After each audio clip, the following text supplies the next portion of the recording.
Time's up. Let's do this. We're in for a wild night.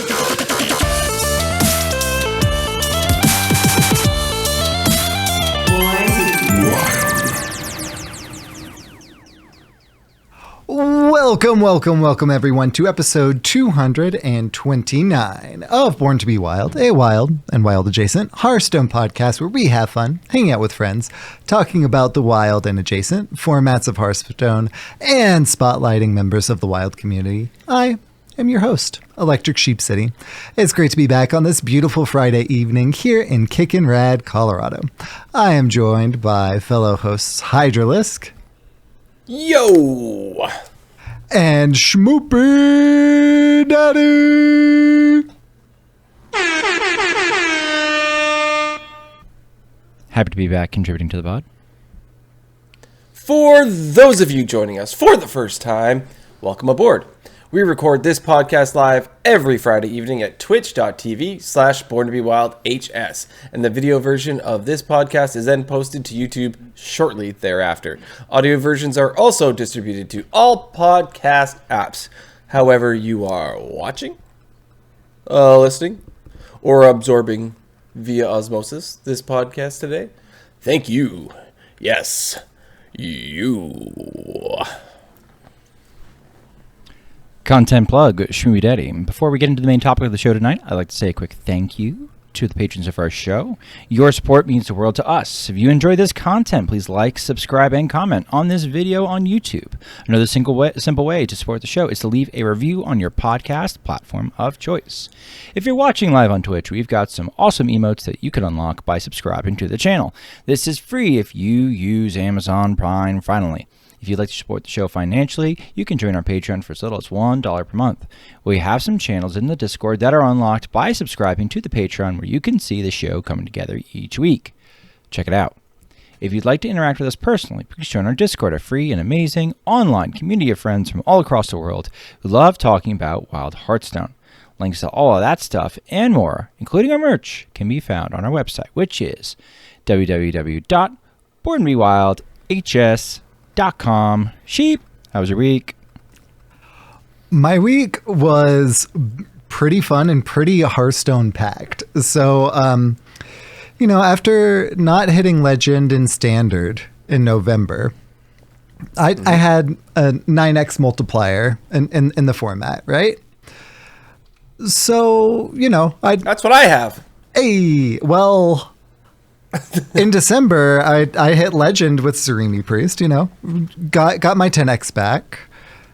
And it, is a cakewalk. It's a deck that I've played how many times? I think I looked at it in 6 of the last 9 seasons. I've hit Legend with Zarimi Priest. Wow. And that includes one of those seasons not hitting Legend at all. Like one of those 3 not with Zarimi Priest was just not hitting Legend. So, I was at like 6-7K. Like I was pretty low. And I was just wanting to jam some games and looking at my rank and going, Zarimi Priest is kind of a cakewalk. I'll just grind some games. This was on December 31st. I was just kind of doing a little bit of rank repair to kind of set myself up for success later.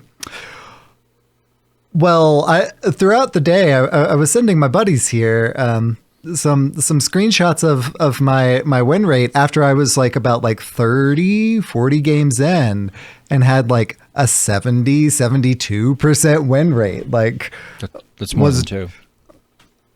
Low for wild and low for a wild player in standard, not to be toxic, but so by the end of the night, I ended up with 11x in the format. So was not expecting to get it that night with that quote unquote push. Was just kind of having fun playing, but kind of accidentally grinded to 11x. Talk about rank amazing. repair. Skipped the 10x step. That was pretty fun. Wow. So then the following day, unfortunately, I actually had the norovirus that's kind of been going around. My kiddo had it before. He's in daycare. Like, if it's going around, he's gonna have it. He's gonna bring it home. That's just the circle of parenthood. Like, just how things go.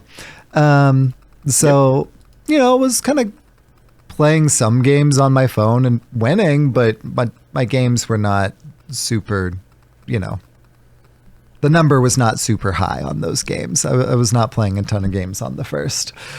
On the second, however, I played a few more and did end up hitting Legend in Standard on day 2 as well. So from not hitting Legend in the format in November Decent. to grinding up all the way to day 2 Legend on 11x in January. That's a pretty big rebound. So, like I said, it's been a pretty Hearthstone-filled week here. I was talking about hitting day 2 Legend. It is the 3rd. I've been playing me some Twist as well.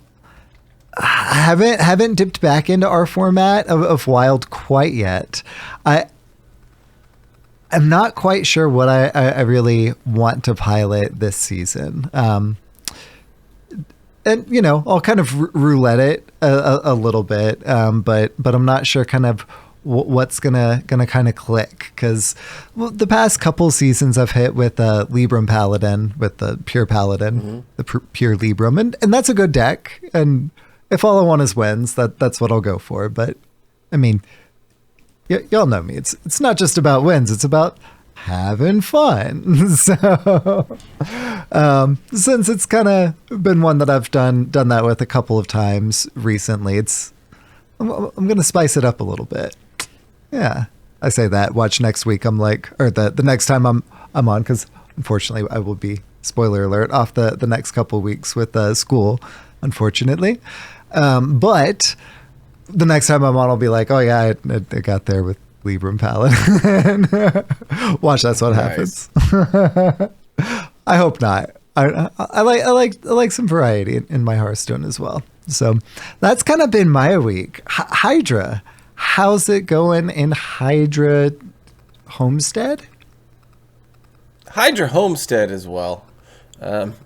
Maybe, that rainy, gross season right here for me, down below the mountains, but Mini Hydra and I went up the mountains again. There is one mountain that's pretty close to us. It's like a 45-minute drive to actually get to the lift. And we did that on the 31st. Was it 30? Yeah, it was the 31st.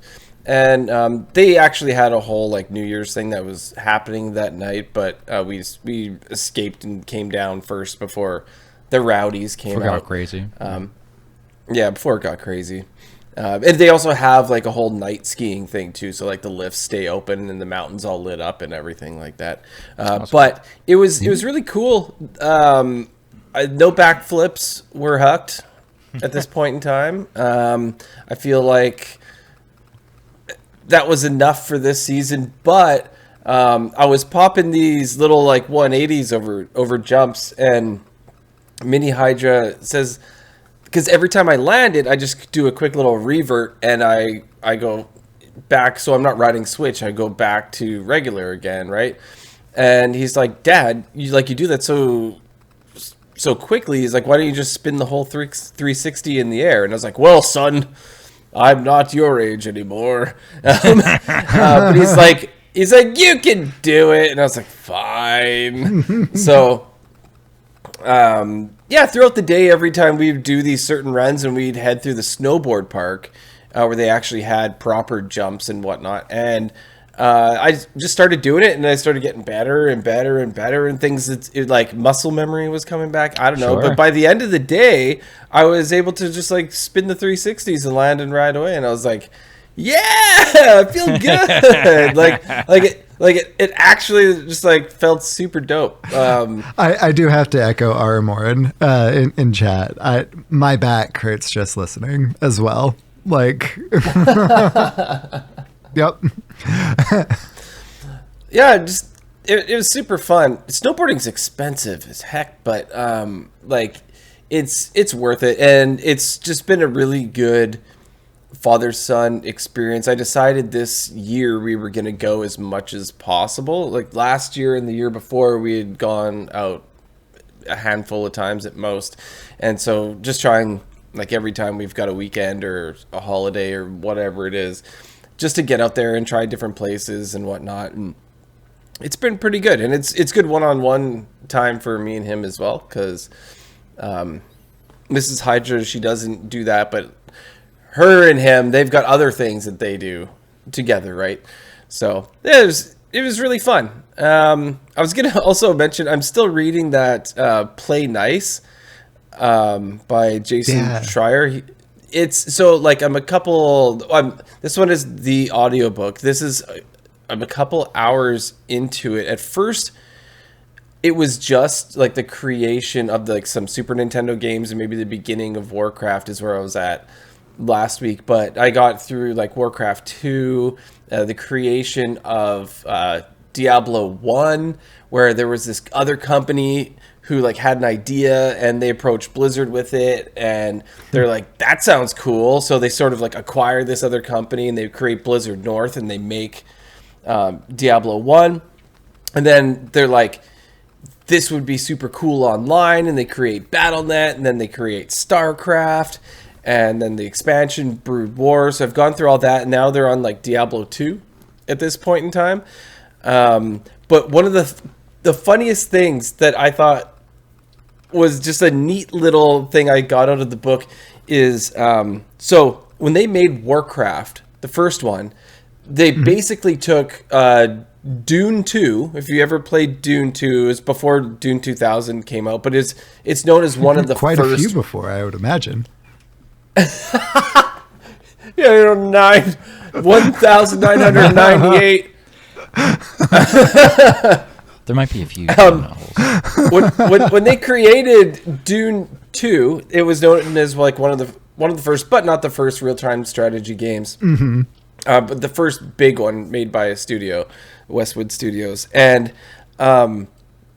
what Blizzard did is they basically like took their code and just like manipulated, like copy paste change kind of thing to make Warcraft and slap new art like on everything, which is kind of funny, but because they needed somewhere to start. Like there was no engine or whatever, right? So that was like their version, I suppose, as an engine, and switch it around. And I guess Westwood Studios noticed, anyways, when they created StarCraft, for some reason, Blizzard thought it was funny to do this. It is pretty funny. But in Dune, in the Dune game, there's this character named Tonya in one of the games. Oh, no, sorry. It's not in Dune. It's in Command and Conquer. There's a character named Tonya. And as like a nod to that, Blizzard creates a character named Kerrigan. Now, if you ever lived in the 1990s, there was this figure skater rivalry, which was huge, which was Tanya Harding versus Nancy Kerrigan, where one of them actually like takes the other one's knee out before she figure skates. No wonder I always want to call Nancy Kerrigan Sarah Kerrigan. It's actually like a reference to like that figure skating rivalry is Westwood Studios and Blizzard Entertainment. I thought that was so funny.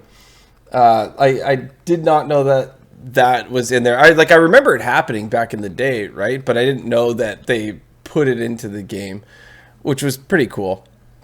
Anyway, so snowboarding, reading books, That's basically been my week. I haven't had a lot of time. We're back at work now, unfortunately. Boo. I worked the last 2 days, but it was a short week. We only worked for 2 days, and now it's the weekend again. So got a pretty packed weekend doing some family stuff. We've got an engagement party thing to go to and everything. But hoping to get some game time in. That would be great. In all honesty, I would just like to sit back and play me some Hearthstone. But enough about me. SchmoopieDady, how was your week? Sure, it's been weeks. The show we were supposed to come back, I found myself getting sick. I think from my extended family is Italian, but also my family would also eat sweetmeats from, we're talking about prosciutto, we're talking about soppressata, some cheeses in large amounts, and I probably eat the most out of anybody, and I'm pretty sure I got some listeria poisoning, so that was fun. The kids themselves had probably the greatest Christmas of the history of Christmases. We're not going to top this one. This is it. This is like Shumi Mommy shot her bolt. This is the banner year 2024. The highlight being, at least for me personally, is Shmoopie got himself a copy of Soul Silver and Heart Gold from Santa, and that was just in his stocking. And since I happen to have two DSs, he can play one version, I can play the other version, and I can trade anything that he wants back to him. So he got a Gengar at level 25. From trading his Haunter back and forth. He got him a champ today, and he was super excited. But he's so funny. I traded him a copy of each of the starters, which required me to restart the game, get to the point where I could trade my starter Pokemon over to him. Apparently, it doesn't like you restarting profiles on the DS for whatever reason. My DS was just like, no, you're going to have to completely wipe out the information all over again. It might have been because maybe when I started a new profile, it wasn't allowing me to save because I was using the same profile name, or whether it was just like, no, you need to completely wipe away all data. I'm like, what? This was no big deal when I was doing red and blue. What the hell is this? So the process itself took me like an hour to get all the starters to him. And it just, in some of those loops, it's like you wipe out because like you just get unlucky, and I'm just like, oh my god, I haven't died in ages. And so now I'm like, by the time I was done with it, I was like, all right, Shmoopie, you have all your starters, but now I have to start for myself because I want to have my own profile. And so grinding that out's been a little bit fun, but I have died at like 2 gym leaders, which has been very like ego crushing for me because I'm just like, did they make the gyms harder and Heart Gold and Soul Silver? Probably not. I'm going into it with like less grind and less strategy, thinking I can just sort of bull rush my way through. I used to do a lot of research too. Shocking, I know. I used to like look ahead and see like what I'd be playing against and what the levels were and over level for it, and like I was probably completely paranoid back at those points. But we've been doing that. That's been cool. It was before Wild. It was before Wild, yeah, but it was a precursor. We saw what was happening. The writing was on the wall. Before, in Hearthstone news, I got Standard Legend before Reset. That was cool. I got it with Zarimi Priest. I was looking for something to do because I was kind of like camping Wild, and I was just like, well, I don't know if I'm going to get 11x in Wild, but I'll try. I did get 11x in Wild, and proceeded to have one of the grindiest 11x day one legend I've ever gotten in my life. I've had negative win rates going in to legend with 11x, but this one I went 37 and 46. I tried a bunch of different decks, and ultimately it was just like the thing that got me there was Shadow Priest and knowing how to play the Libram Paladin matchup. Which I needed a little bit more coaching on from NHL fan who used to help write the Tempo Storm meta reports. which is another thing that was like kind of nutty just before we went away to the holiday. I don't know if we had a show on it. I listened back to the last show, but I don't remember how long you guys touched on it. But Tempest Storm no longer putting out wild meta snapshot reports. A lot more focused ended up getting put onto the snapshot meta videos that I do on my own channel that I put on YouTube, and like I do right before stream sometimes. I noticed, I was watching your video, and while I was watching it, I was watching the counter go up of views. Yeah, and I was like, it's actively going up while it went up by like 10 to 20 people just in the length in views, just in the length I was watching it. And something that was sweet that they did on the way out was they shouted out content creators who still are streaming wild and doing stuff, and they did it in the order of, likelihood that they'd be covering wild, and they put my name first on the list, and I definitely saw a bump from that, which was really cool from them. They didn't have to do that, but that was really sweet. And these guys were our friends, and they were. I got a YouTube comment. Somebody's like, hey, listen, I'm switching from standard to wild, which is something I've seen a lot of. I've seen a lot of standard players being like, hey, I'm trying wild out, and it's kind of fun. And I don't, I'm only hearing positive things from people who make the switch from standard to wild. It's just sometimes they're like, well, how important is this card? And somebody's like, well, could you do a tier list? Give me tier 1 through 3, 10 decks. As a casual YouTube comment, it's just like, yeah, that's a really good idea. That's a lot of work. Corb does it, which is we'll share some of his work tonight if we can pull the graphic from DM. Yep. And so we can do a little bit of a hey, here's where we are in the meta.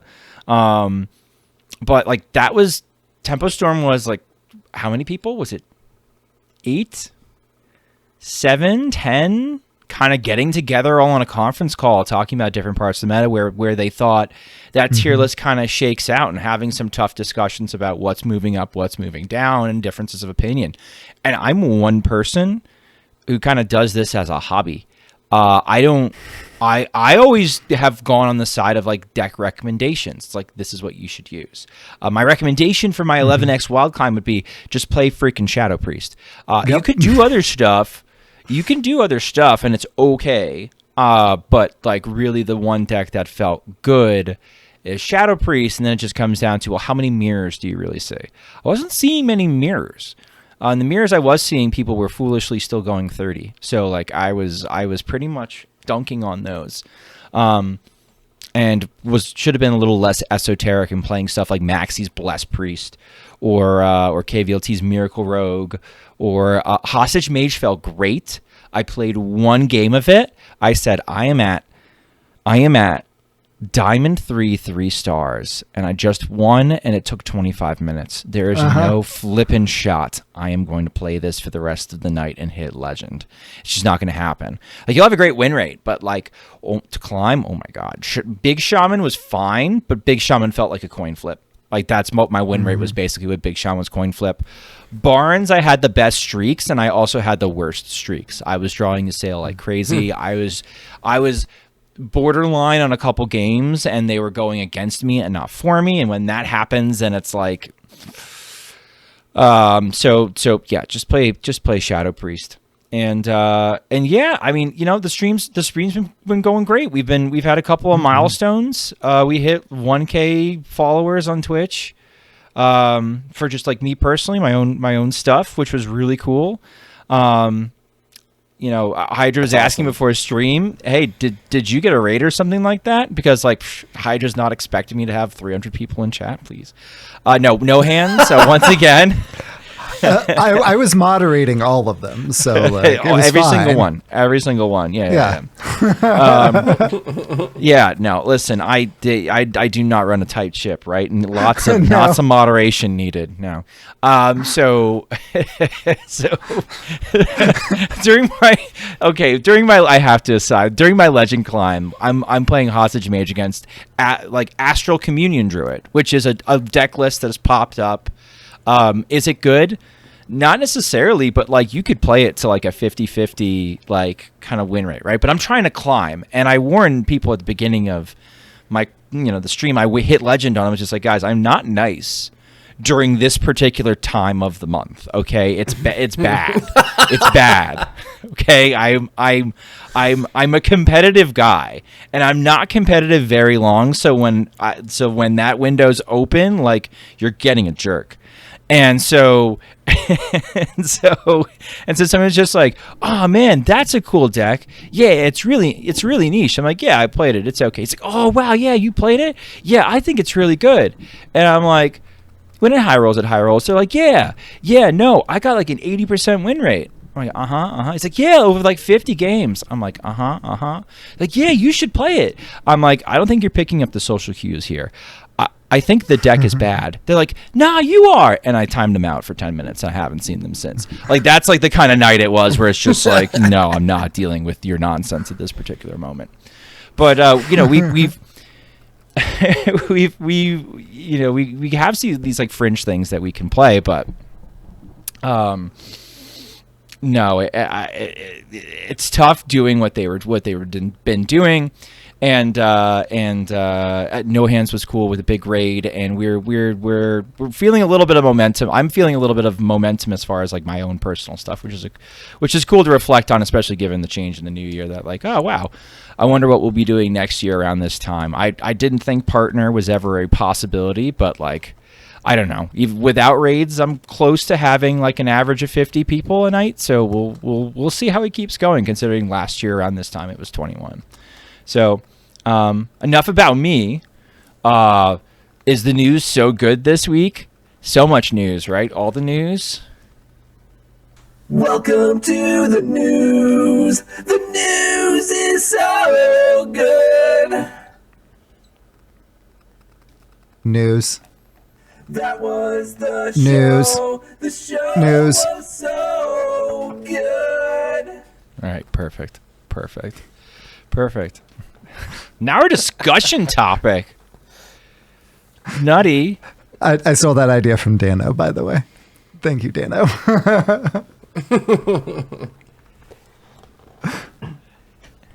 So, discussion topic. Schmoopie, you've shared with me this meta tier list that Corb has developed. Tell me a little bit about this thing. Sure. So what Corb's done here is he's looking at data that we can see publicly from HS Guru, formerly Donkey, and sort of looking at that and parsing out, okay, where do things, if we have to assign a tier to them, as meaningful as that is or not, where do certain decks sort of stack up, since we're used to tier lists? And now between VS going dark for a long time and Tempo Storm very abruptly going defunct, this is the closest thing that we're probably going to get, aside from when KVLT and Maxi sit down and make a list, and every time those two make a list, I am puzzled and frightened, and usually there's some bait mixed in. So like, it's like, this is, for me, Corbett's forecasting is as accurate as we're probably going to get. At the top, no big surprise, Extra Large Shadow Priest remains the best deck in the format. I have standard players asking me all the time, wait, why is a 40 version better than a 30 version? And it's because our card quality doesn't really drop when we go to 40 cards. In fact, given how the meta is slowed down so much by Renathal anyway, we have this weird thing happening in Wild where the aggro is becoming more mid-range, and even adding some like value pieces. We have Mixologist, and we run Amathul, and we can run a couple other little value cards randomly in Extra Large Shadow Priest that look good statistically. Like, the game is being extended, and you need to be able to hang in for that time. So it's almost back to the future in a weird way, because like, this is things that we used to do in old Hearthstone, right? Like, and I'm talking looking at like GVG metas and stuff like that. Like, you used to have decks that would run cards because this produced value, and now we're back to doing that again in Wild, when it hasn't been that way for a long time. Sheep, you look like you're chewing something. I watched Back to the Future on New Year's Eve, You the did? trilogy, while I was playing Zarimi Priest. So it's funny that you said Back to the Future. That's just what I was thinking about. Were you going for like a time theme? Were you No, going for like no. a time theme where you're just like, I'm Zarimi and I'm taking an extra turn. And, Playing, and like, so Not you're consciously, but the, you know what, Schmoopie? We've got to go back. we gotta go back. The time, the thing I named my video for, like, hey, this is how I hit Standard Legend, was called Wild Ape Hit Standard Legend Requires Extra Turns. That is basically describing how I was doing it with Zarimi Freeze. That's neither here nor there, though. No, so meta discussion. So if that's sitting sort of separating itself with anywhere between like a 56-57% win rate, top 1K in Legend. Everything else is sort of a morass behind it. Hostage Mage still looks very good, but Hostage Mage gets hated on by a lot of tech and a lot of other matchups. For example, something like Libram Paladin. Libram Paladins are now running Rats and Living Dragon Breath, specifically for the Hostage Mage matchup at High Legend. Now, Hostage Mage is not a deck that is really filtered down lower to the ladder. It's never going to. It's kind of a difficult Except when pilot. I play it. But you're an engaged member of the community, right? Like it's not a deck that unless you're sort of consuming content about it, you might even be aware of it or how to play it or what you're supposed to be doing.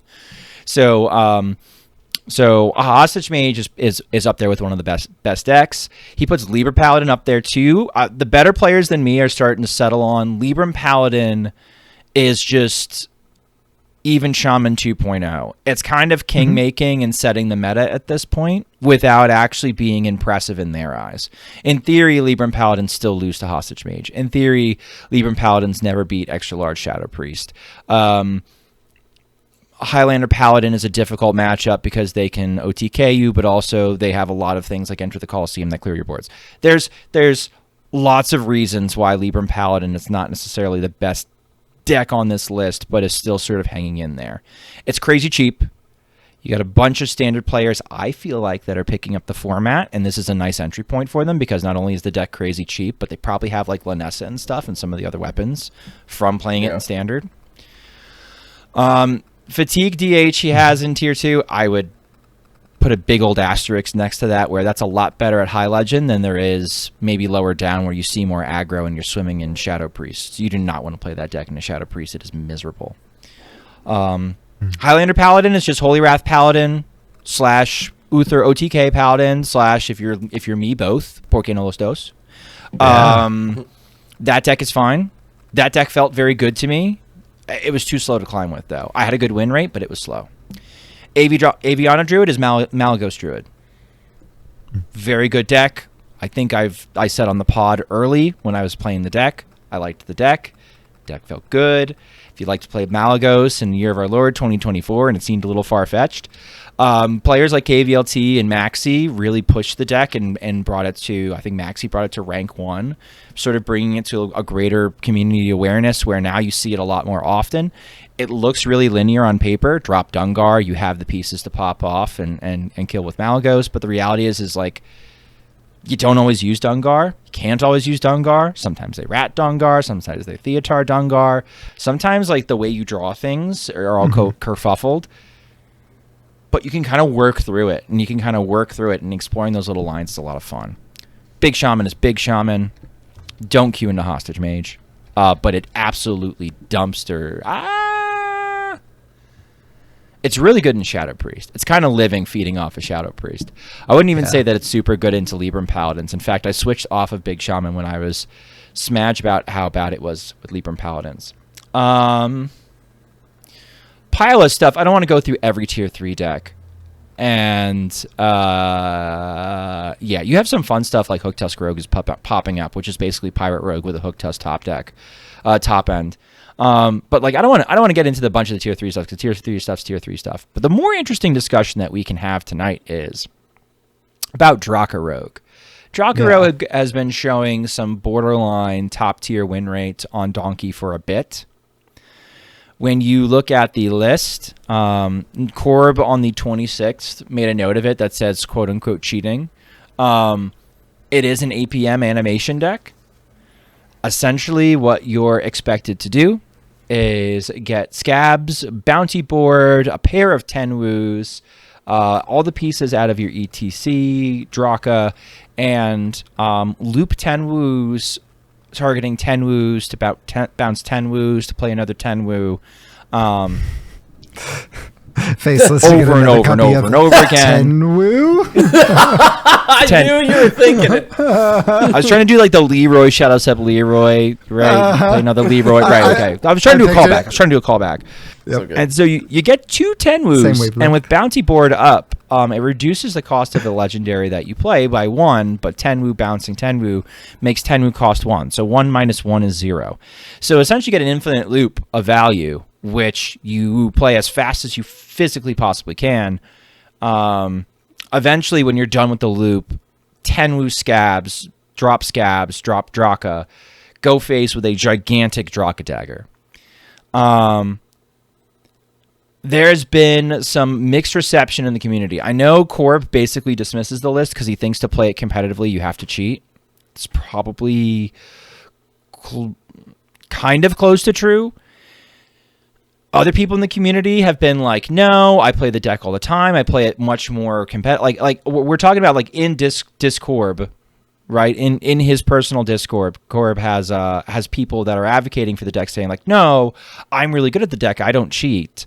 But you can improve how good you are at it by stuff like I play on a graphics tablet with a stylus, right? So essentially like chucking stuff out there, catching the animations, getting the animations while they're still in midair, playing cards that are in your hand but are displayed still on the board. Like there's little tricks you could do to get around it. And if you look at the tweets that are set out, you could do it without cheating. Top end is probably, we're looking at like pushing the boundaries, best players at these APM comps. 41 attack dagger on turn 4 with an absolute like nuttiest draw, no disruption whatsoever. If you're cheating, that's a different story though. And a couple of content creators have sort of put themselves out there being like, hey, cheaters are invading Wild. This is a new way to cheat in Wild. Here's some things that are happening. This deck is absolutely busted. The Chinese think it's the best deck in the format. The Chinese overreact to every fast combo the minute it pops up. The minute it pops up, they say, oh my God, this is it. This is winning the horse race. And that's before everybody figures out you can rat on 2, hit the Scabs, and they explode. So like it's worth having a discussion, but you can play this deck legitimately and get anywhere from 36 to, again, highest of high rolls would be 41 on an early turn.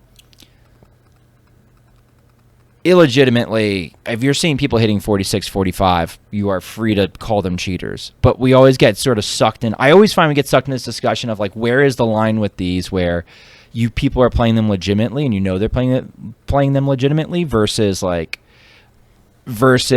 well, it's a witch hunt now. Everybody who's playing Ignite Mage is cheating. Everybody who's playing this deck is cheating. I don't know. Well, where do you guys stand on this?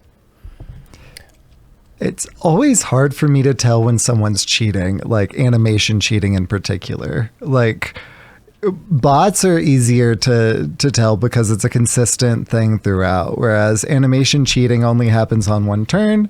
And oftentimes, even people who are not animation cheating, the turn goes well past the rope normally would anyway, and they're not cheating. So for me personally, it can be hard to tell when someone is animation cheating. I don't like it when people are cheating, right? Like having an unfair advantage, like being able to do that thing, like people who have the skill to do it, like major props. If you're cheating to do it, like, come on, like that's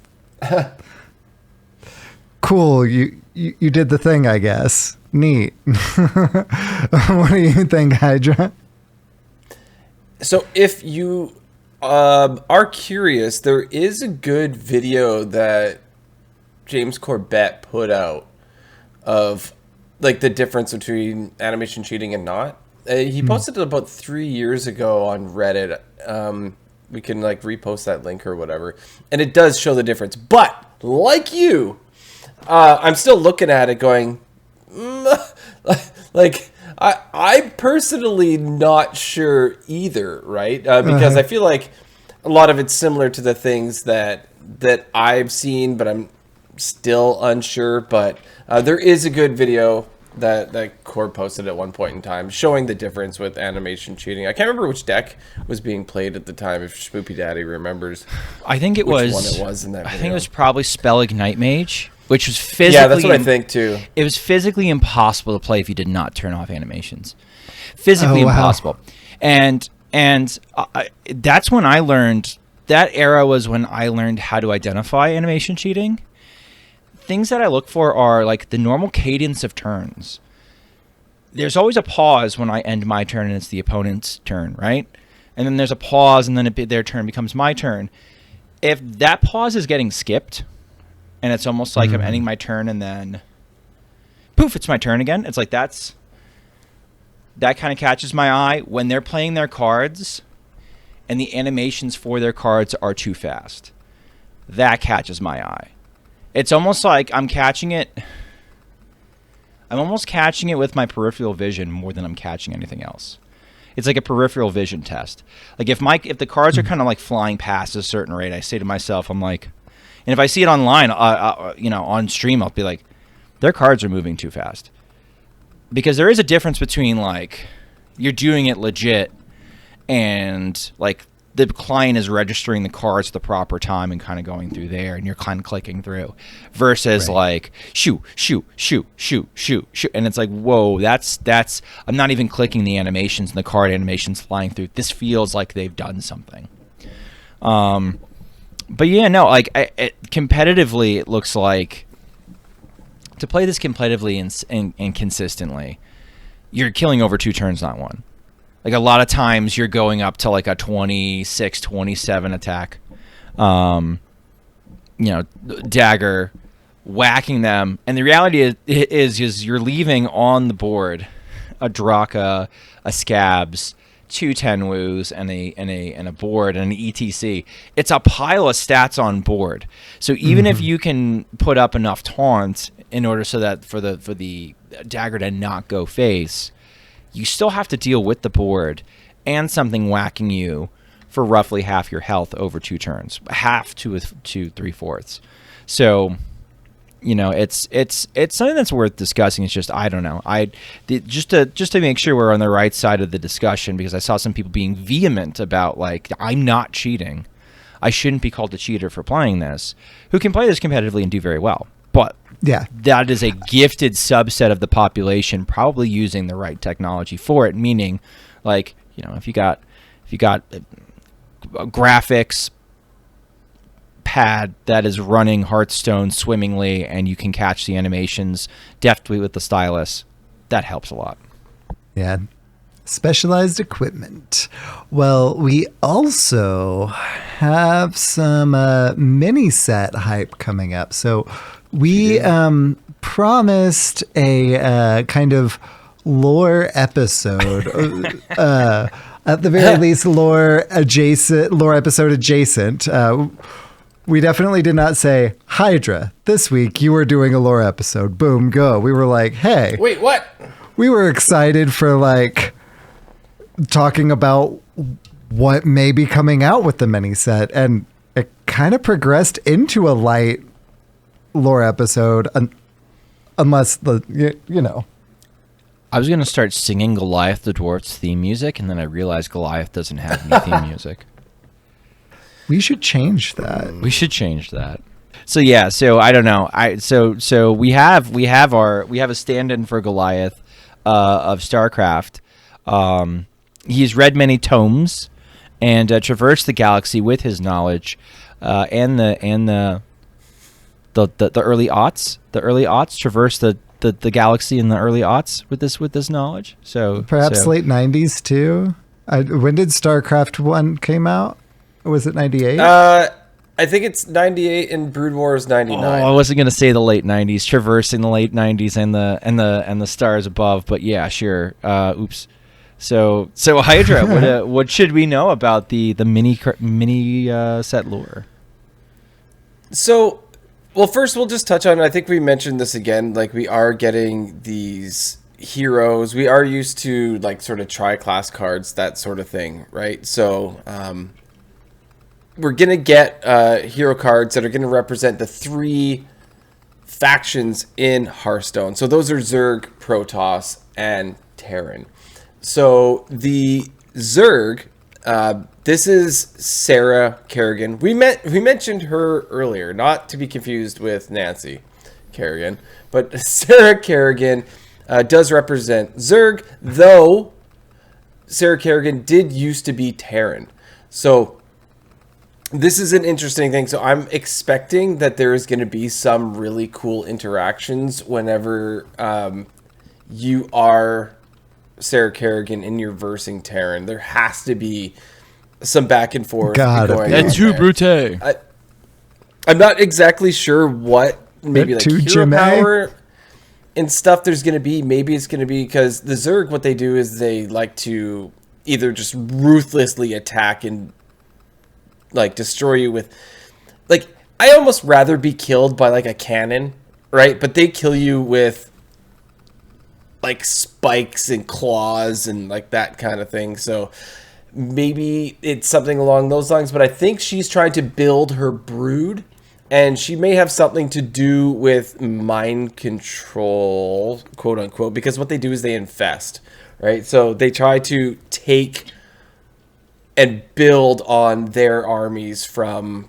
everything else. So there may be something there.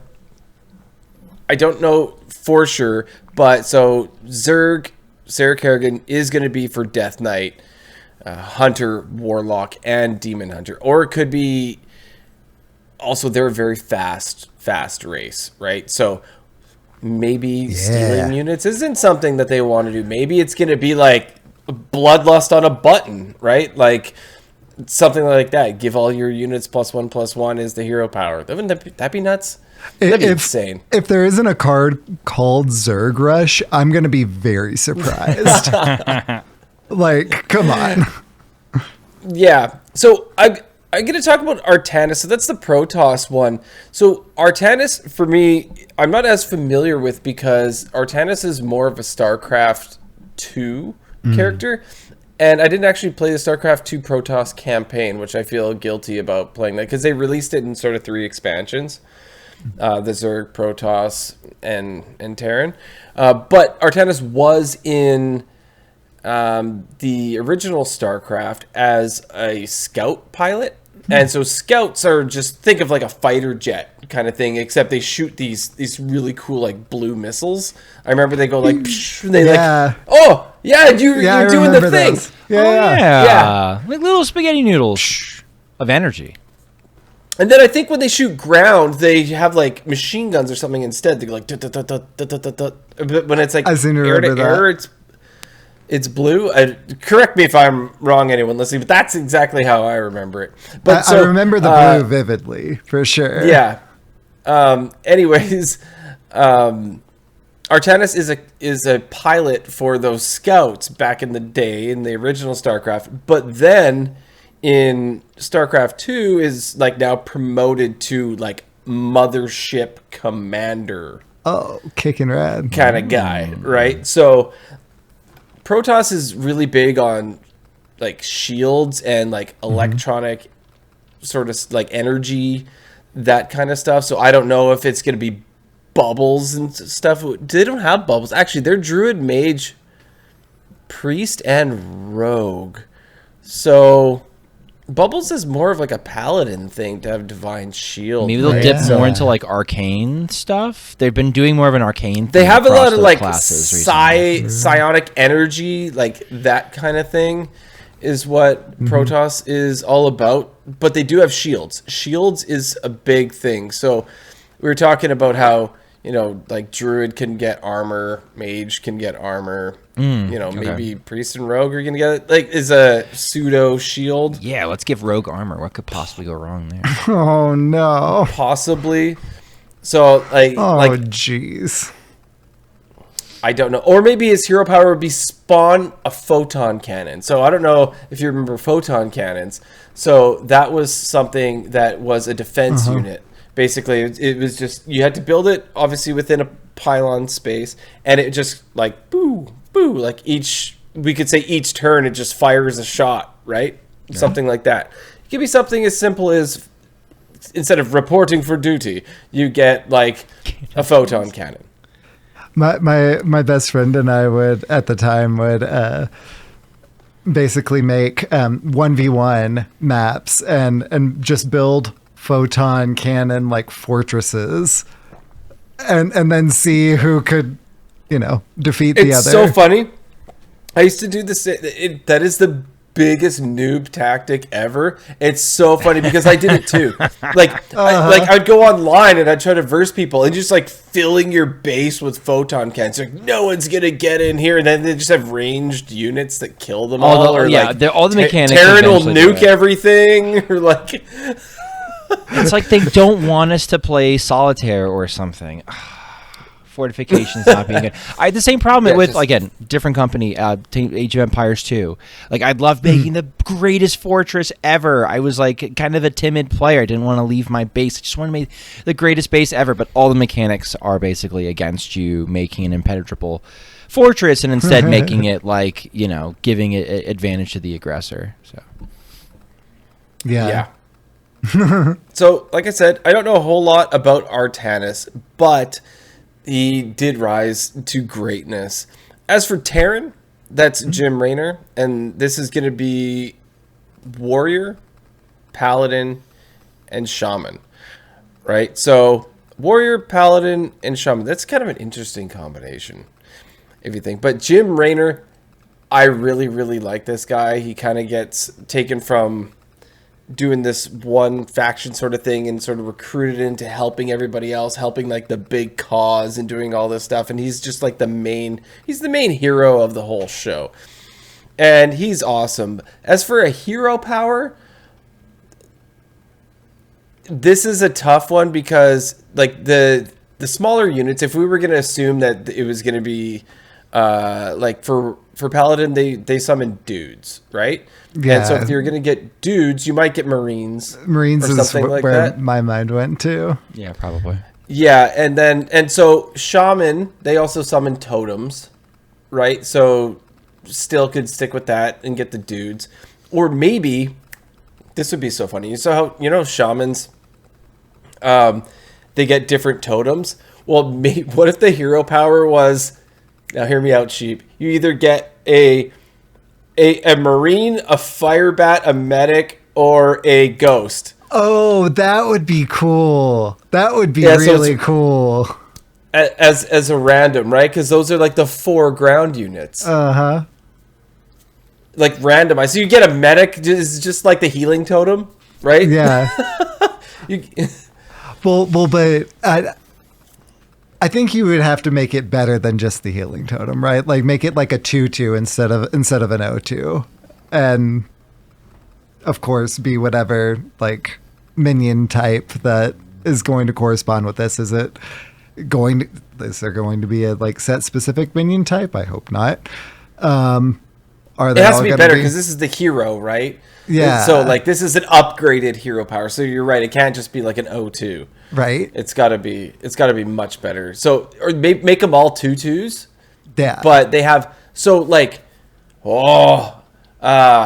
I'm like getting excited here.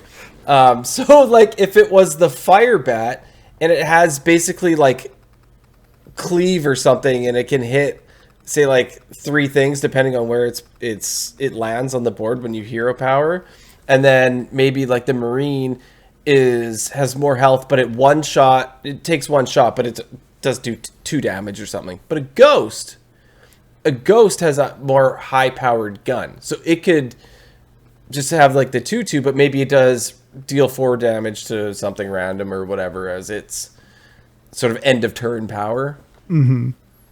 Something like that. Yeah, the doing 2 damage to something as an end of turn power is kind of what I was thinking for the flamethrower dudes. Fire bats, yeah. bats, yeah. But what they do is they usually hit multiple units in the game. That's true. So I think having the it's- cleave effect does make a lot more sense. So maybe cleave effect and rush. Without rush, it'd be kind of mid. But with rush, it'd be kind of bustado. Yeah. So maybe if you have a medic, then the medic gives all of the other, instead of totems, like we can call them just like Marines, or not Marines, ground units. All the other ground units rush. That would be the medic. Give all the other ground units rush, because that would be, yeah. Oh! I just remembered. There's the thing that you unlock called stim packs, right? So once you build your engineering bay in StarCraft, you can. It's either engineering bay or it's the academy. I'm pretty sure it's engineering bay. You can do these stim packs, and stim packs, what it does is it reduces your health, but like really increases your attack. So let's say it gives you -1 health, but +2 attack or something like that. That's what stim packs does. So that could be like a hero. That could be like a spell. Yeah. Yeah. Or that could be the hero power effect. of... Could be the hero power. No, it can't be, because we were talking about doing like totem stuff. Yeah, It'd yeah. have to be like a spell or something. Stim pack spell. I like the stim pack spell. What spell school do you think a stim pack would be? Probably schoolless. Schoolless I would is guess. definitely an option. Yeah, I don't know where it would fit, actually. Unless they're going to say arcane school pack, and then it's like, all right, well, I guess stim pack. I guess. Yeah. Yeah. No, I don't know. I don't know where you would put that one. They'd have to invent something new, and then, or they do in the future, and then they give it the tag later on or something like that. Right now, it doesn't fit. But yeah, that's some fun. Does anyone have any other comments on the heroes before we move on into the possible spaceships / starships? What do you think that Kerrigan's play effect and hero power would be? Because like we didn't kind of go into that one, and I know that We did not.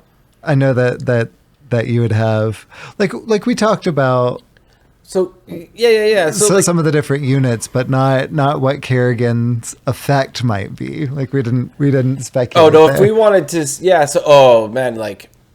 I want to hear what your speculation is for Kerrigan, because that sounds interesting. Kerrigan should be like, you know how with DK you summon like the 1/1 with charge or whatever, like is your hero power. So and that's just a standard hero power. This has to be better than that. Like this one's like summon a 2/2 Zergling, maybe with rush. I don't think charge, right? Like as the hero power, something like that. Charge could be crazy. They could do maybe they could do charge and then revert to, or nerf it to rush. Like summon a 2/2 with charge, 2/2 Zergling. My idea is 1 mana hero power, summon a 1/1 with charge. After you play a Zerg card, so you know it has to have the Zerg banner. Refresh this hero power so you can Zerg rush, but it has to be from a very limited pool, right? Like so you Spawning pool. Right. That'd probably be way too good, but also like Zerg rush. I mean, how iconic would that be? Yeah, and there's different ways to play Zerg. By the way, there's like things like Broodlord and Defiler and stuff that are more on like plaguing and slowing down your enemies. It's like this control-y thingy that you can do. Yeah. Like that's definitely a thing. I don't know if they're going to tap into that. It's easier, I think, just to make them the go fast class. So I did rewatch the Warcraft Direct in advance of our show tonight, and they did say that this mini set is going to be bigger than Yes. most of them. So if they are putting in additional cards, maybe they are going to give homage to both of those archetypes for the class. It's possible. They're also, yeah, someone in chat just mentioned like locations. Like locations could happen. Like we do have the, what's it called? Like this, oh my gosh, I'm forgetting. But there's the 2 defense. You know how the Protoss has the photon cannon, but you can also build the defense ones for Zerg. One shoots air and one shoots ground. Yeah, and the ground like goes under. It looks like a little tongue that like comes out of the ground. I forget what it's called right now. It could be that.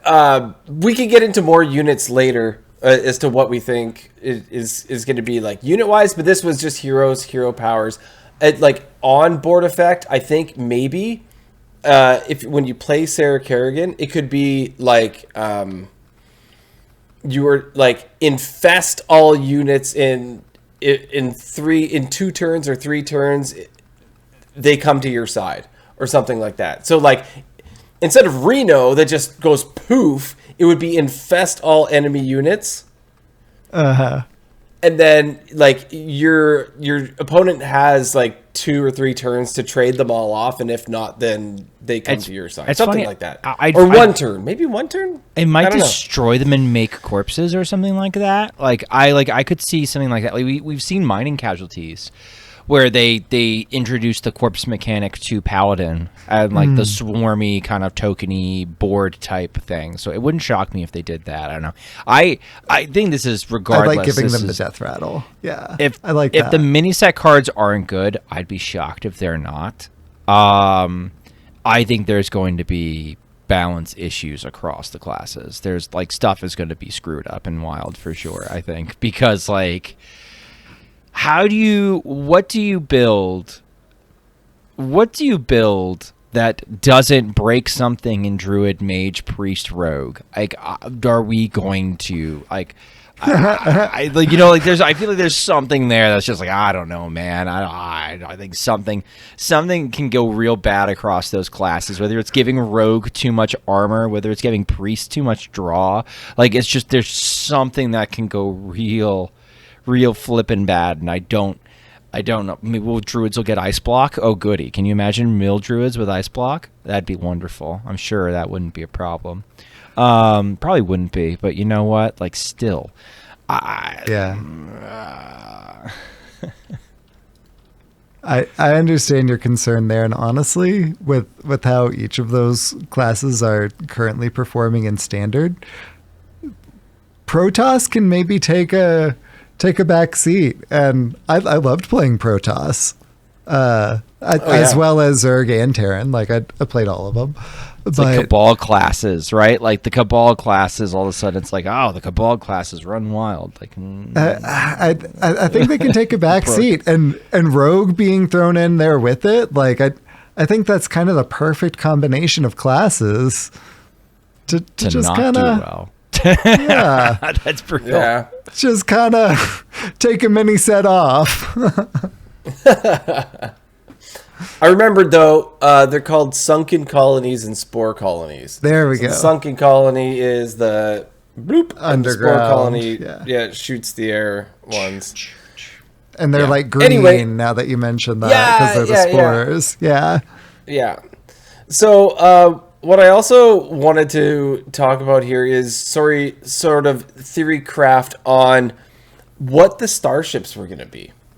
And so it's a space expansion, right? So what better to do that than with StarCraft? So these are just sort of my theories, and I'll go through the classes. And I'm going to read some descriptions from StarCraft-fandom.com of the just sort of the powers and stuff of the ships, and then we can, after I go through that, we can sort of theorize what the starships might be able to do based on that.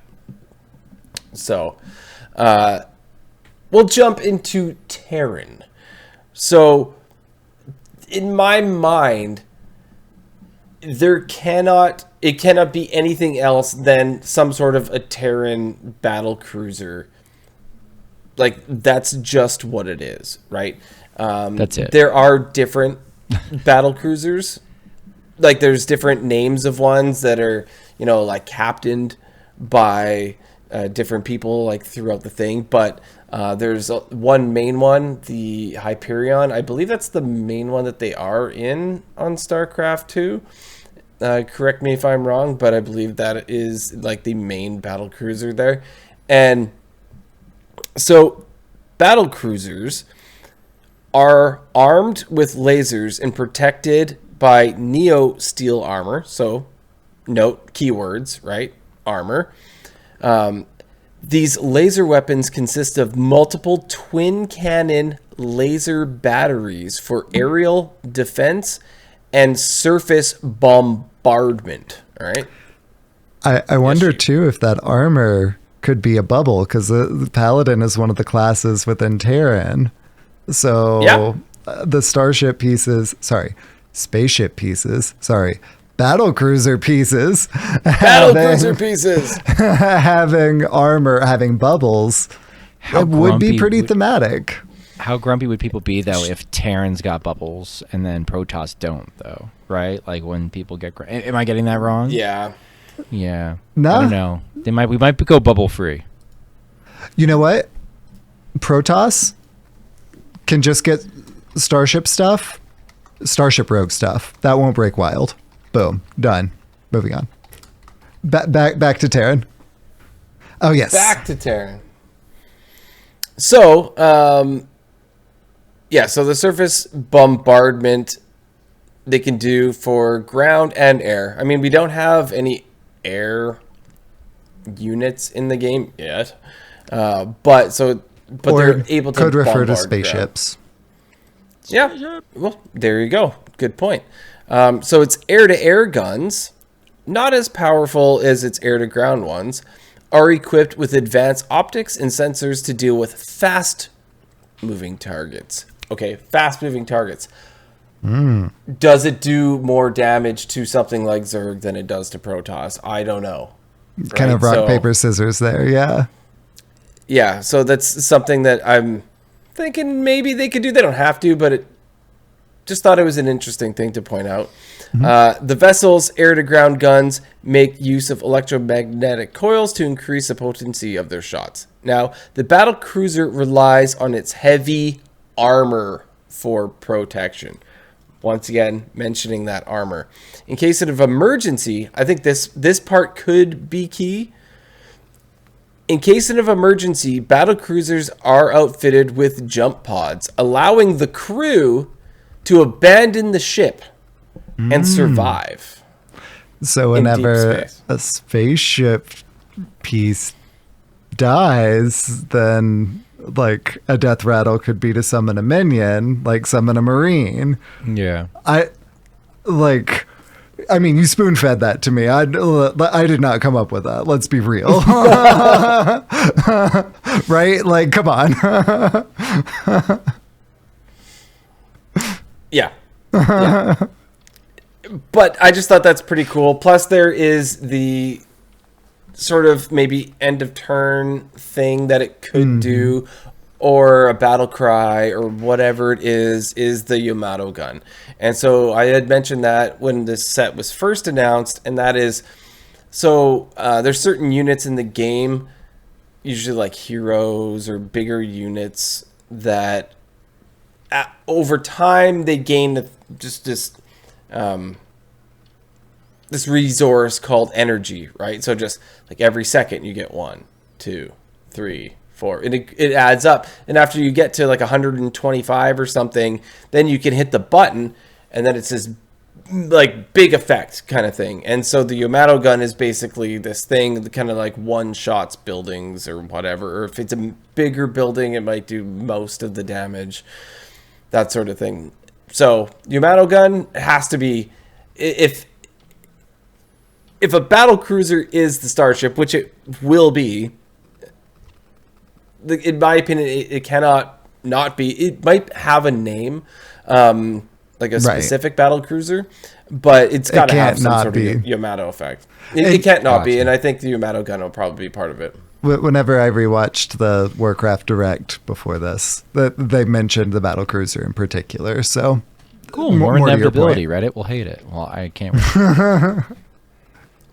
All right, well, let's move on to Protoss. So I have selected the carrier. Yep. So for the Protoss, the carrier was something that a lot of people would do in game. Is they would get the ability to start building these, and there was this mass carrier sort of strat you could do where you build these, and what you do is, this is like an aircraft carrier. They have interceptors, and interceptors go out and they fly and they do your dirty work for you, and they come back, and you can sort of stay back with them, and they fly around. So you could go like out of range of something, and they can fly over your opponent's base and kill stuff and kind of fly back and dock, and you just keep building more like on board, that kind of thing. So I'll read some more description that isn't just out of my brain on this off of the same website, the StarCraft.fandom.com. Carriers are among the most powerful warships in the Protoss arsenal and frequently take point in fleet maneuvers. Carriers have forward-mounted energy weapons used for purification, though standard carriers lack armaments for use in standard ship combat beyond interceptors. So interceptors we already spoke about, right? But here's what the website says. Interceptors are fast maneuverable computer-guided strike craft launched by carriers. They may deploy to engage enemy strike craft or ground units. Every interceptor is equipped with a simple AI, which highly advanced targeting subroutines.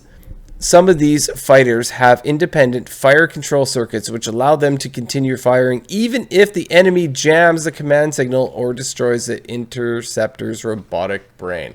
So this kind of like arcane missile thing happening out of these little ships. Like they're flying around, they've got an AI and they're shooting at stuff. It's felt the hard HS in those ships. You are not a fan of these, I say. So if we want this to little be bad, ships. right? Which we do. So it's starship pieces that are like whenever it's the basically the hunter one that it deals damage to an enemy based on the attack, instead of based on the attack, based on the number of starship pieces there, right? Like so how many based on the number of interceptors interceptors. Yeah, exactly. Yeah. So we want it to be bad. Boom. That's how we make it bad. And thematic, right? Yeah. And so there was two things mentioned here. So there's the interceptors, but also carriers have forward-mounted energy weapons for purification. What does purification mean? Well, purification is a Protoss war technique used to destroy all life on planetary surfaces, usually to eradicate the presence of Zerg. A purification attack is carried out by ships firing massive energy beams to sterilize planetary surfaces, aka the board. So there has to be at least a flame strike type spell to represent purification, I would expect. Purification. Yeah. Right, and do we want to give druid that, priest that, whatever, that's priest. Do we want to give rogue that? I mean, spooky, right? I mean, if we make it a 10 mana spell, it's a fire spell, or wait, purify, holy spell, I'm guessing. Could be. Yeah, you're right. It could be. It could be like a targeted, like it could be like an AoE destroy minions effect. We just basically make, oh wow, drawing a blank on the iconic Warlock 8 mana spell. Oh, Twisting Nether. Twisting Nether. We just make it 10 mana Twisting Twisted Nether. Doom. We just make it 10 mana Twisting Nether. Which makes military basically Great. Perfect. I love it. Oh, excellent. You're welcome. See what I mean? Like something's gonna break. We talk about these effects, something's gonna break. Excellent. I Yeah. don't know that would like break it. A 10 mana holy, like twisting nether.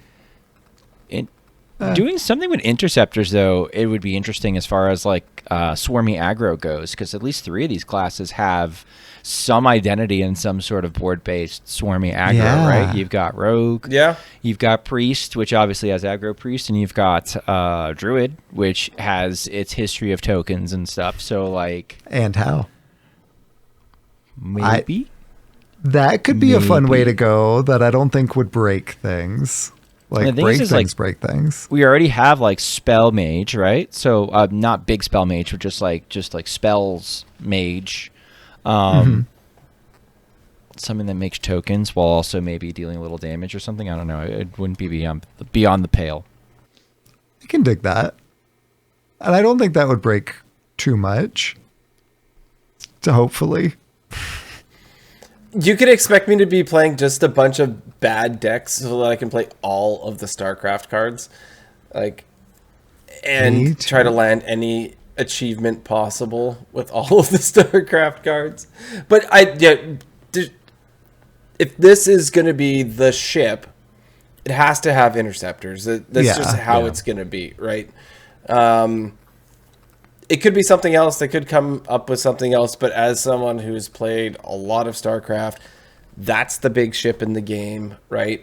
And same with battle cruisers for Terran. Now, Zerg could be a couple things. And I'm not entirely sure. So I picked one thing. Now, so the Zerg is... I went with like the biggest sort of baddest thing that they have, and this is the Leviathan. Now, we already have a card called that in Hearthstone, but the Leviathan is from StarCraft 2, and it's not something you actually get to play as. You have to play against it. Now, and the Leviathan has the ability, kind of like carriers, but it launches other minions from it, right? So it launches Mutalisks, which are the air-to-air and air-to-ground flying units, and then Broodlords, which are kind of more of that like control-y. They shoot out these stupid little like pincer things that would go and like bite and slowly kill your buildings and stuff. They're really annoying. They have different spell abilities and stuff. Broodlord, it's more of a controlling unit. Yeah, kind of siege warfare style. Yeah. You'd see them fly in over your base and like shoot something, and then they fly off. I think Queens and stuff did that too, right?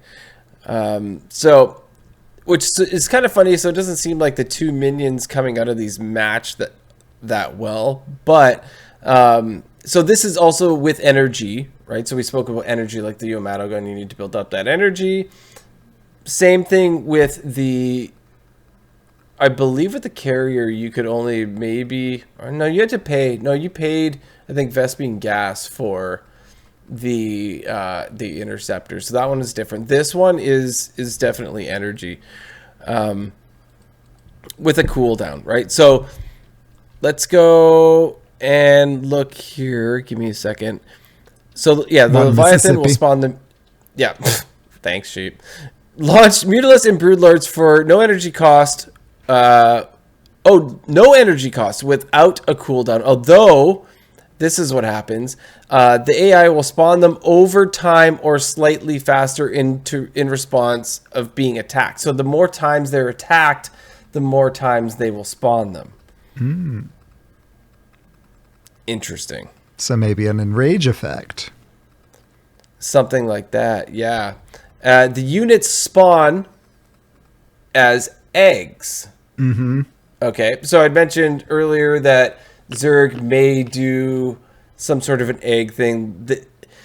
In the game, when you make units, they start off as eggs, and then they have time to cook, right? And then they pop when they're ready to go. So Yes, they could spawn with eggs, and so at an appropriate time, then they will spawn into units after however many seconds kind of thing, or however many turns in Hearthstone. So like a dormant minion. Oh, so you attack it and it spawns an egg? Like every time you hit it, an egg pops out, and then the next turn the egg pops? That would be... Oh, whoa. Look at SchmoopieDady's face. He does not look excited about that. This is probably the Zerg, like the Zerg stuff, like the hyper aggro stuff, probably scares me more than anything. As far as like, if this mini set is gonna just absolutely break things in one direction, that'd be that. Honestly, that might be the safest direction to break it. Aggro is kind of. I know we said that the best deck in the format's probably an aggro deck, but like. It is that way because Priest wouldn't have access to this, so no. So like, I mean, it's interesting to see what Zerg's in. I have to keep checking. Zerg's in Death Knight, Hunter, Warlock, Demon Hunter. Demon Hunter would be interesting. We're not that far away from Pirate DH being a very playable deck. We are actually experimenting a lot with Discover Hunter shells in Wild right now, and I've seen, like, I know there's at least one Chinese player on ladder that's playing like a token Discover type hunter. I wonder if some kind of grunter hunter would be kind of decent in our format. Well, we would just do, as far as like grunter goes, we would just do the monkey. Who's the monkey? The boppy boppy monkey. The boppy boppy monkey, bop boppy monkey. You know who I'm talking about, right? Knuckles. Knuckles. We would just do Knuckles. Oh! We would just do the boppy monkey, you know. Yeah. A little bit of bop on that's the exactly what I'm saying. We could yeah. we could So, adapt using our technology. But Like Demon Hunter, Boppy Monkey Knuckles. Demon Hunter's Thank interesting. you, And Azalea. Death Knight is interesting because, like, Death Knight has some busted stuff. The locations are disgusting in our format, especially because we got 3 mana Construct Quarterback. So, like, Yeah. we've got some pretty gross things we can do with, like, eggs and tokens and things. So I would stay tuned for that. Let's break it in the aggro direction. I'm here for that. Yeah. Also, this is so I knew it had energy for something. The Leviathan also has a direct energy which costs 125 energy, in which it will launch a powerful single target attack, much like the Yamato cannon.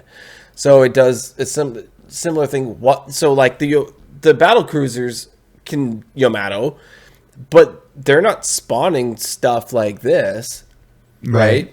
So this is spawning minions or eggs, right, that turn into minions, while also having its own Yamato cannon as well. It says it does up to 500 damage on buildings and has a 6-second cooldown.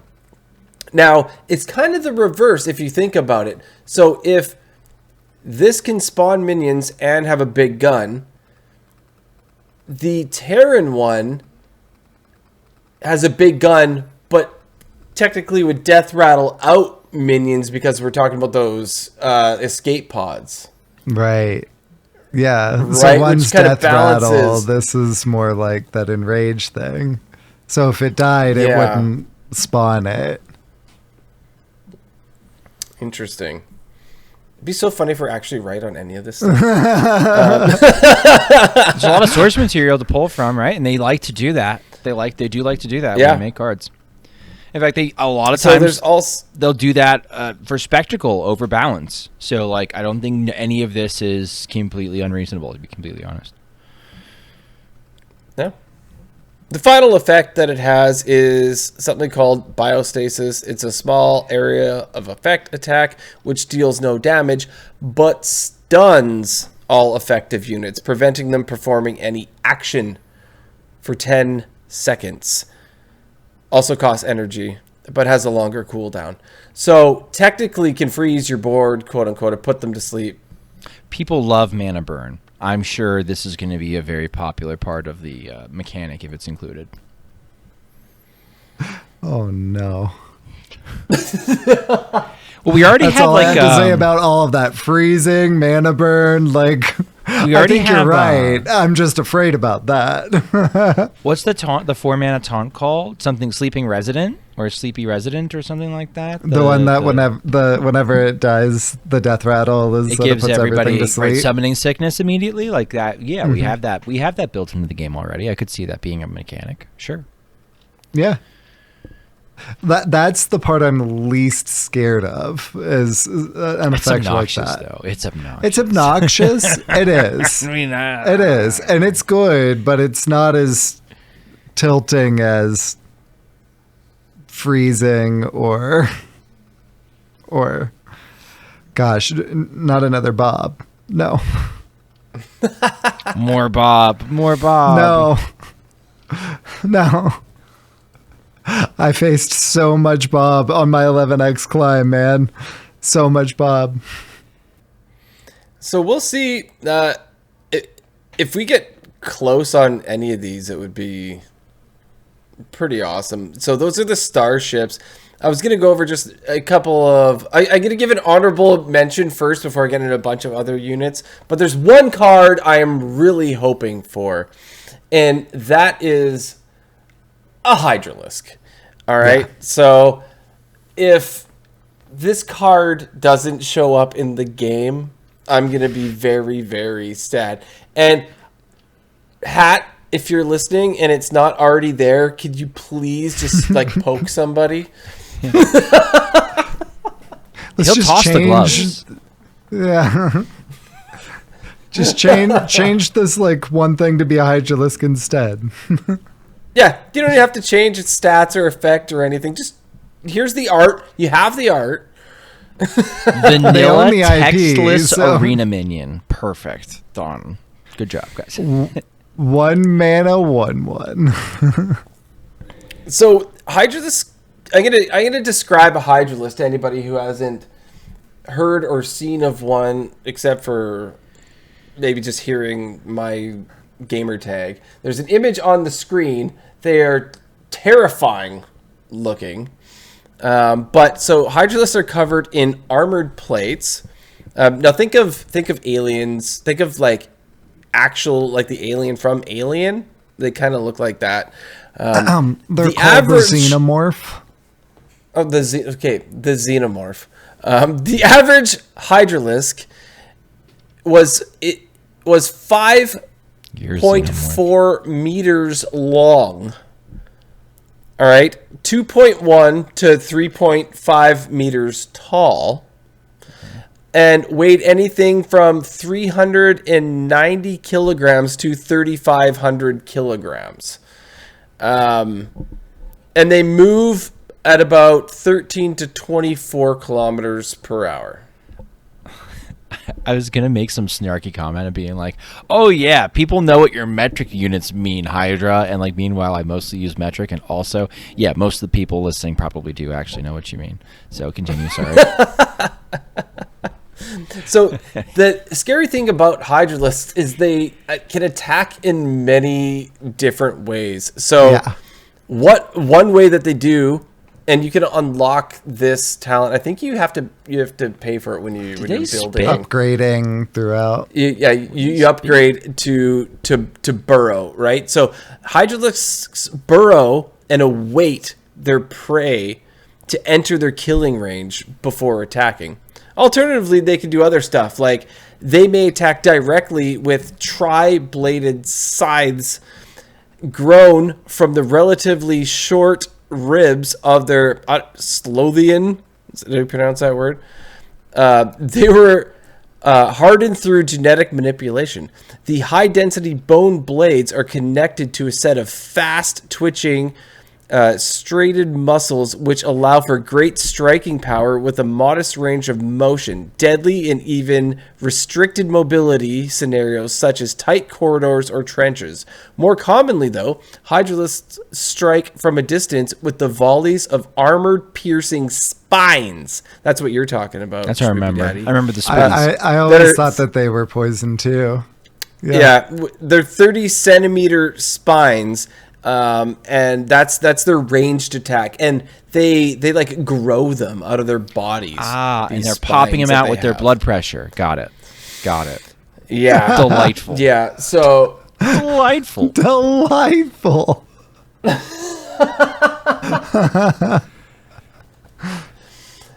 So they are to be feared. They can also be evolved in the game into something called lurkers. And so lurkers are a unit that burrow, but they just don't come out. You can bring them out, but they're useless when they're above ground. When they go underground, they shoot those spines from underground, and they go like across the ground, and they destroy everything. So imagine you could burrow under the Hearthstone board and shoot lurker spines across the board, killing other units, and they just can't touch you. It could be like you're burrowed for 2 turns and you shoot spines in random directions or something. It sounds kind of like the dig command in Hearthstone in Pokemon. I have terrifying news, guys. We're on Twitch. We have lurkers in chat right now. Knowing this information, we might have to eradicate them immediately. I don't know. I might start just swinging the banhammer. Yeah. Actually, bring out maybe your flamethrower. Wait, you're not far bad. So that is a Hydralisk. They are a force to be reckoned with. As for some other stuff I had mentioned, I made a note here that I think Zerg probably will take advantage of egg mechanics. We sort of went over that. They do have other like flying units and stuff like that. They could have... The Queen has multiple types of spells, so does a Defiler, like that kind of thing, or I should say effects that could be turned into spells, something like that. So maybe they have a card that's like Queen card and it rotates between their effects, or a Defiler card that rotates between the effects, something like that, and they turn it into a spell. I don't know, totally just spitballing there. For Terran, we already talked about like the main ground units that they have that are like human walking ground units. There are other stuff like siege tanks, which could potentially be like ship's cannon. Yeah. Right. So like you have a siege tank that every time you summon one of the ground units, it fires off. Right. Mm-hmm. If it's in siege mode, but maybe you could turn siege mode off and you can attack with it. Right. Yeah. If you've played StarCraft, you know on that one, you can't move them around and do stuff if they're in siege mode, right? Once they're in siege mode, they are stationary. So and in Hearthstone, you could just toggle it like you would a Titan ability. And why not let you just toggle it as many times in a turn? Maybe they'll limit it, but or like Sandcastle. Once you've taken an action, then it's done. Or like Sandcastle, turn it into a location. Yeah. Right? Yeah, that could work. That would toggle every turn. Yeah, and then like X amount of durability per trigger or whatever. I don't know. Mm-hmm. Or just health. Spitballing mechanics wise. Yeah. There's we were talking about the missiles. The Goliath. Okay, so the Goliath does do that. That's what I was... I have to go back and play the Scout, because the Goliath is ground shooter with machine guns. It's like a mech, if you think of mech warrior. Yeah. It's ground to ground with machine guns, and it does the wavy air to air, or ground to air. Spicy pasta. Yeah. Right. So the Goliath would be super cool. There's also things like vultures that you could try to drop mines, like drop a mine on their side of the board, something like that. I don't know if that'll be a thing if we're allowed to put stuff on the other side of the board, which also brings into question the fact that there are units in StarCraft that you do put stuff into their base. There is drop ships for Terran. There is overlords for Zerg, and I can't remember the name of the Protoss one right now. Scout? No, it's not the Scout. That's a little cloaked. No. Yeah, I don't remember the name of the one in Protoss, but basically what you do is you go and you drop units into their base. Yeah. So maybe there's a mechanic to infiltrate your opponent's board by dropping something on their side, like Reaver drops. There could be something like that. Reavers, if you remember, that's another unit that you preload it with something. You have to buy like the Reavers for it. It's like a photon cannon charge, and it goes around and it shoots a really big explosion at something. And you used to put them in your opponent's base. You drop it on their side, and it would go and it would kill all their stuff. Could be a thing. Maybe I'm dreaming. I could be going too far with this entire theory crafting thing. But hey, if you're going to talk about more Protoss, there's the fact that they could cloak, right? So stealth. So with the Dark Templars. Now, you could take two...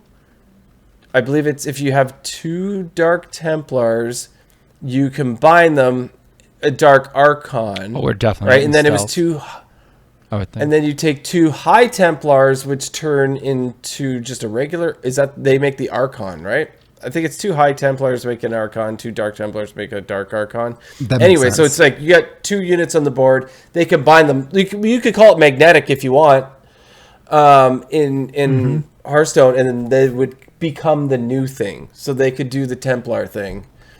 So you've got the stealth ones, and then you have the other ones, and then they become the big guys. Yeah, so some honorable mentions. Basically, at the end there, they have so many possibilities. I think that if they take advantage of those Templars, that would be really cool. I'm now more excited about this entire thing than I was like an hour and a half ago before we started this podcast. I've been hoarding my golden game, man. Like I'm getting this one golden with gold. Like it's gonna be bigger, so I'm guessing that the gold price is gonna go up, and I have no clue what to. Well, that's what's something that like I've been pushing back on that, because I've had people in the community be like, well, I assume that it's going to be more gold, but it's like I would think surely they would give a little heads up that the mini set would be more gold this time around because it's a larger set. I haven't heard that, and we haven't heard that, so I'm going based off the idea that it's 2K. Now, nowhere did they ever say set in stone it was always going to be 2K gold, but like you're talking about a community disaster, I think, if it's more.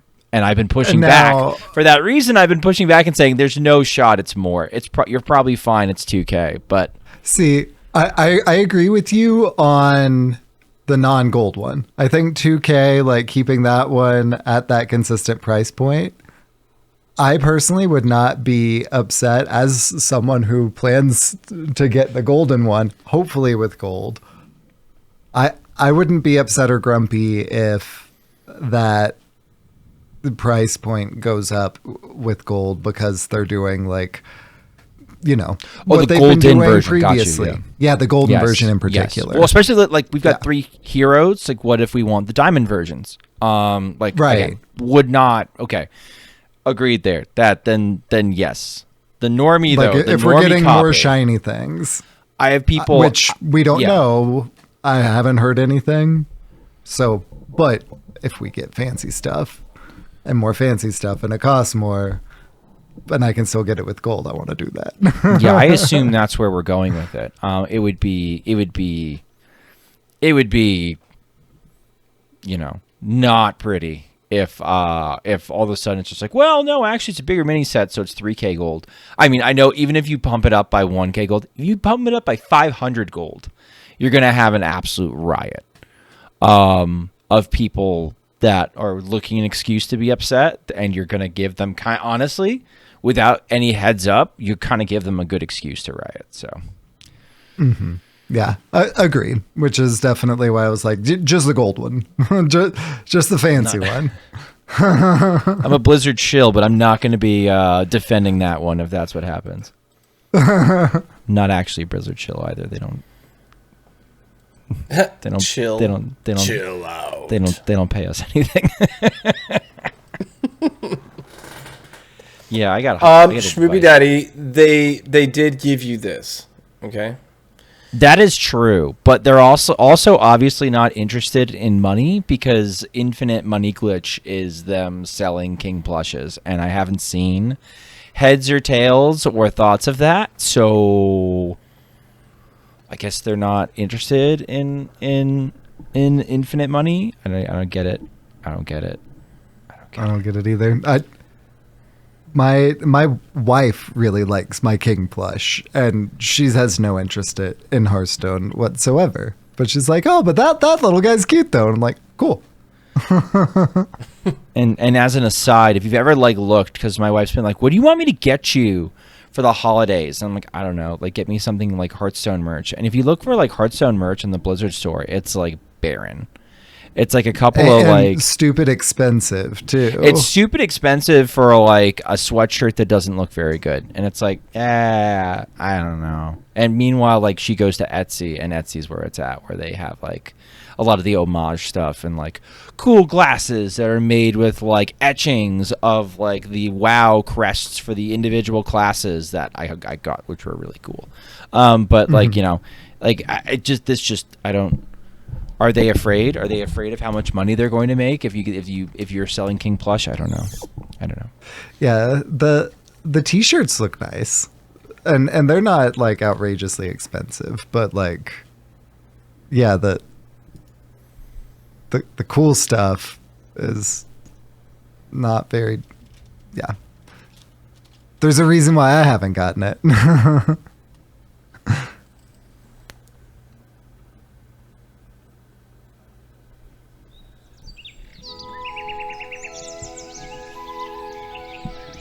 Unrelated Advice with Hydralisk.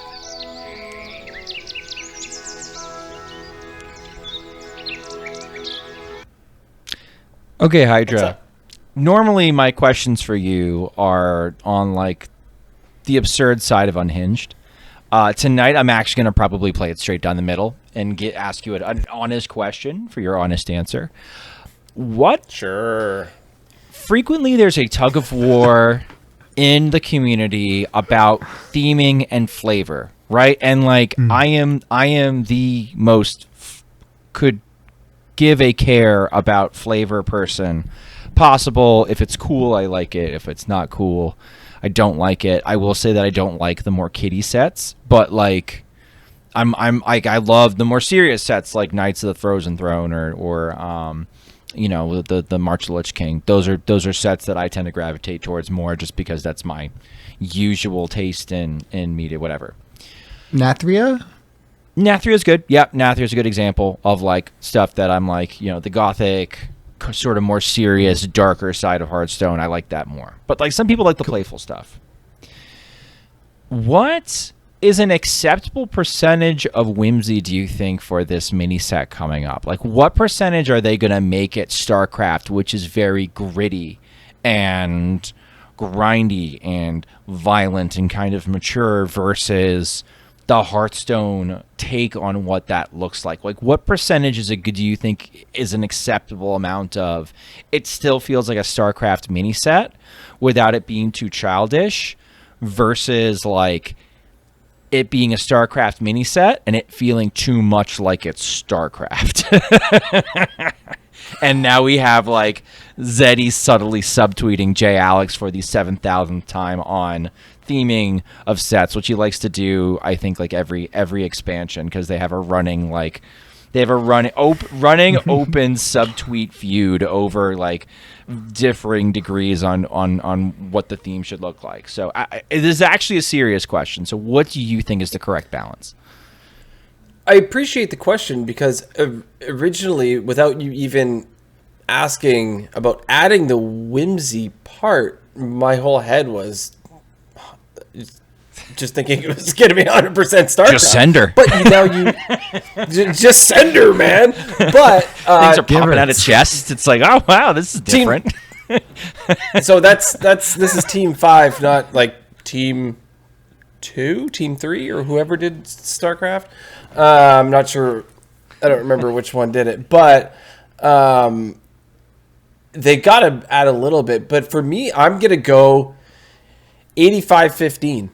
So StarCraft already has some funny stuff in it. Not a lot, but there is play between certain characters, and they are going to play off of that. They're going to dig, I feel like, deep into old dialogue, old lore, and they're going to make those comments between certain heroes. But like, if I can drop a fire bat and it needs to go, it needs to say, need a light. Like, it has to say that. It has to say that, right? It can't say something stupid like I don't know, put this fire on your head. Like, it can't. But it can be a goblin that's just like, need a light.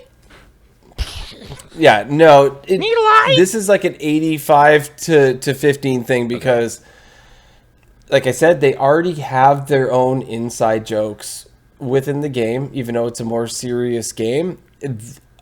I think it's totally cool if they add a little bit of Hearthstone. They have to. This is Hearthstone. But you got to stick to it. StarCraft is an OG Blizzard title, and yes, I know Warcraft is too. But it made its way on its own, right? Mm-hmm.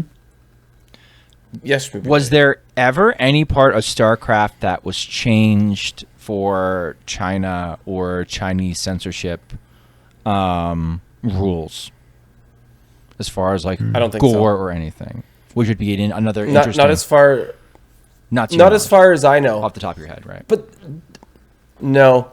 But they do funny things, right? Like, if you click on a SCV, so that's your guy who mines minerals, too many times, he says stuff like, you ain't from around here, are you? Because you keep telling him to do stuff, or he can't go somewhere, do something. Like, they do the funny. If you click on them too many times, they make funny comments just like they do in Warcraft, like that kind of thing. So that's all there. It's a darker theme. It's war. It's gruesome. It's scary. But they have that in there. So that's why I think they can almost go... You always go full StarCraft. Wiser words are never spoken. You've heard that on... Born to be wild. So like a little Zergling's just going to pop Sir Noyo's head off, and Sir Noyo's going to be like, hello! I only thought my gosh, that would be so awesome.